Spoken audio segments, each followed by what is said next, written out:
he looked at me and said, "What's your dream?" I said, "Well, here's a crazy dream," and I outlined the Farminary for him. And he looked at me and said, "Let's do it." Hello, I'm Craig Barnes, president of Princeton Theological Seminary. Today I'm with Dr. Nate Stucky, who is the director of our seminary Farminary. Nate, what is a Farminary? So the most basic explanation, if you put the words together, it's if you take a farm and a seminary and put it together, then you get a Farminary. And the sort of basic underlying idea is putting together theological education and sustainable agriculture and put them together, and there you have it. But you actually are working a farm.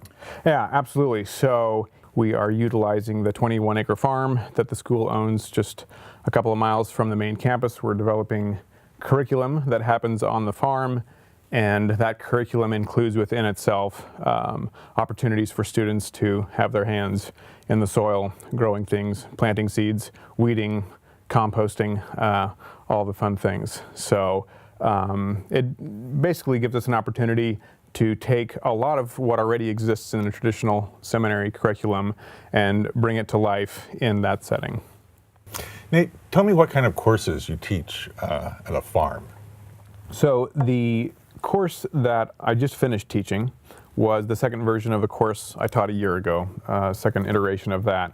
And the basic premise of this course has been that agrarian thought and practice helps us think and rethink Christian theological education. So we held up agrarian thought and practice each week to the different categories of educational philosophy. How does agrarian thought and practice help us rethink aims and goals, or curriculum, or methods, the role of the teacher and learner, context? And as we were meeting, that our time together included time in the garden, and it included a shared meal, and it just gave students an opportunity to expand their pedagogical imagination. Our students come to the seminary because they're interested in being prepared for some form of Christian leadership or ministry. Why do you think they're drawn to the Farminary?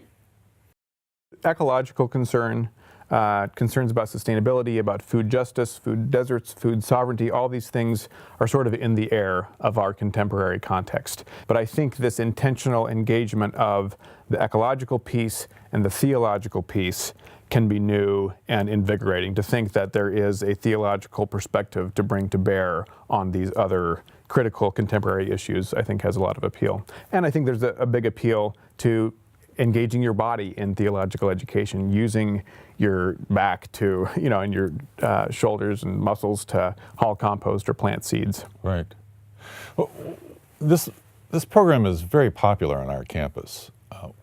What does this say about what students are looking for in theological education?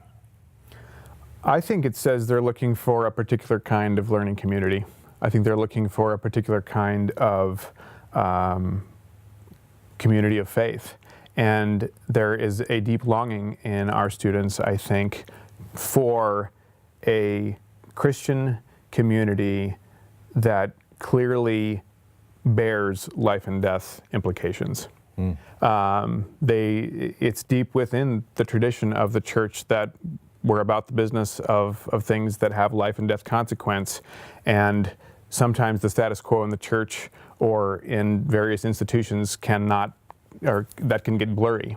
And so to care for the soil, to grow food that can nurture health among students and within communities, that can change the dynamics of the relationships among students as they're working together in that context, I think it raises the stakes. I think creates a certain kind of community that is vital, I think, in the best sense of the word.